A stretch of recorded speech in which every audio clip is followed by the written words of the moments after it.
Baiklah, sebelum kita masuk ke ilustrasi proses pembelajaran berdiferensiasi, hendaknya kita berkenalan dulu dengan tokoh utama kita, Ibu Guru cantik bernama Ibu Ida. Halo, perkenalkan, ini Ibu Ida. Ibu Ida adalah salah satu guru di SMA negeri di Kota Jambi. Ibu Ida mengajar di kelas 10E mata pelajaran Bahasa Indonesia. Hari ini, Ibu Ida akan mengajar mengenai teks negosiasi. Dalam pembelajarannya, Ibu Ida menerapkan pembelajaran berdiferensiasi.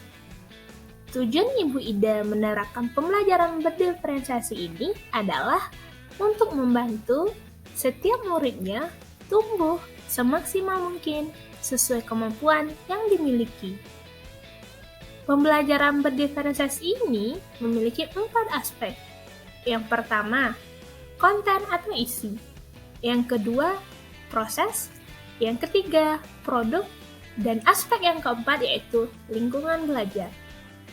Namun, dari pengamatan yang dilakukan, Ibu Ida lebih memfokuskan proses pembelajaran dalam 2 aspek, yaitu aspek proses dan aspek produk.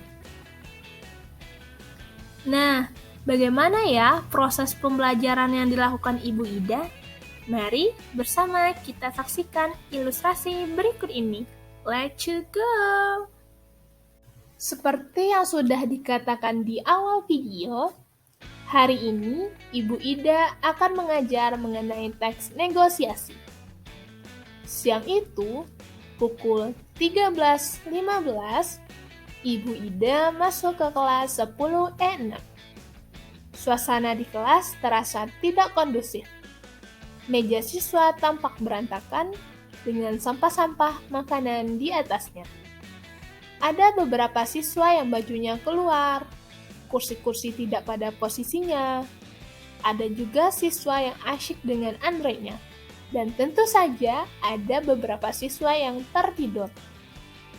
Disinilah peran Ibu Ida sebagai pendidik untuk membuat kelas yang awalnya tidak kondusif kembali menjadi kondusif agar proses pembelajaran bisa dimulai.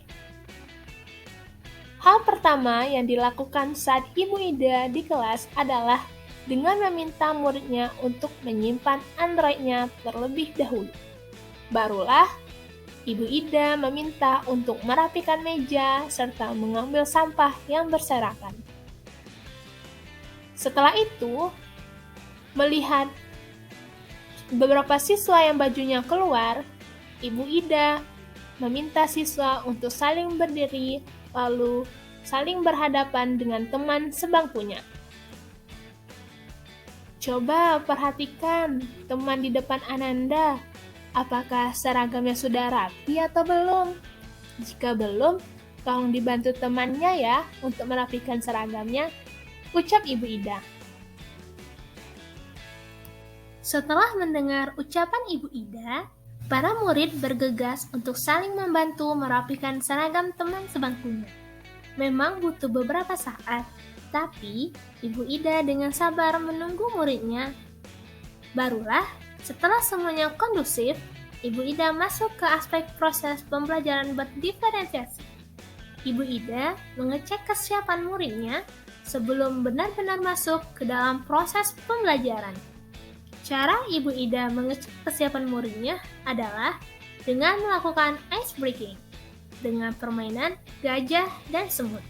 Hal ini juga bertujuan untuk mencairkan suasana belajar agar menjadi lebih rileks sekaligus mengembalikan konsentrasi belajar siswa. Tidak lupa, Ibu Ida menjelaskan cara bermainnya. Jika Ibu Ida bilang semut, maka muridnya akan menjawab besar. Sedangkan jika Ibu Ida mengatakan gajah, muridnya menjawab kecil. Begitu seterusnya. Bagi muridnya yang salah menyebutkan, akan maju ke depan.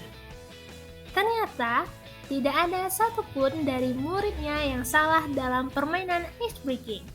Hal ini menandakan bahwa muridnya sudah siap untuk belajar dan konsentrasinya sudah kembali. Barulah Ibu Ida mengajukan pertanyaan pemantik mengenai materi yang akan dijelaskannya, yaitu teks negosiasi. Pertanyaan pemantik yang diajukan Ibu Ida kepada muridnya adalah, siapa yang pernah belanja di pasar? Siapa yang pernah belanja di toko? Dan siapa yang pernah belanja di mall? Mendengar pertanyaan Ibu Ida, murid-muridnya mulai bersuara sambil mengangkat tangan. Ada yang menjawab, saya pernah, Bu. Saya, Bu, kemarin saya belanja ke pasar. Atau, iya, Bu, saya kemarin. Saya menemani ibu saya ke toko. Dan berbagai jawaban dari para murid yang lain.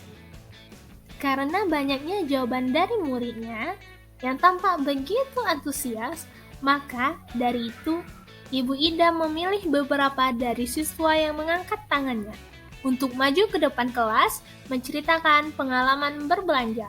2 orang siswa menceritakan pengalaman belanja di pasar, 2 orang lagi menceritakan pengalaman belanja di toko, dan 2 orang lagi menceritakan pengalaman belanja di mall. Dari 6 siswa yang maju, ada beberapa yang lancar menceritakan pengalamannya, ada yang sulit untuk menggunakan bahasa Indonesia yang baik, dan ada yang malu-malu menceritakan pengalamannya. Tapi, Ibu Ida tetap mengapresiasi setiap muridnya dengan memberikan tepuk tangan dan kata-kata pujian. Setelah itu, Ibu Ida kemudian menanyakan kepada muridnya yang lain, apakah dari pengalaman teman-temannya yang maju, adakah yang termasuk negosiasi? Dan ternyata, hampir semua menjawab benar, bahwasannya dari 6 orang yang maju, ada 5 cerita yang termasuk negosiasi, dan 1 cerita yang tidak termasuk negosiasi. Melihat hal ini, Ibu Ida mengambil kesimpulan bahwa para muridnya sudah bisa membedakan mana negosiasi dan mana yang bukan negosiasi. Maka dari itu, Ibu Ida membentuk beberapa kelompok secara acak agar tidak ada yang merasa tertinggal. Setiap kelompok bertugas untuk mendiskusikan mengenai pengertian teks negosiasi, struktur teks negosiasi, jenis, serta kaidah kebahasaan teks negosiasi. Diskusi berjalan secara kondusif dan teratur.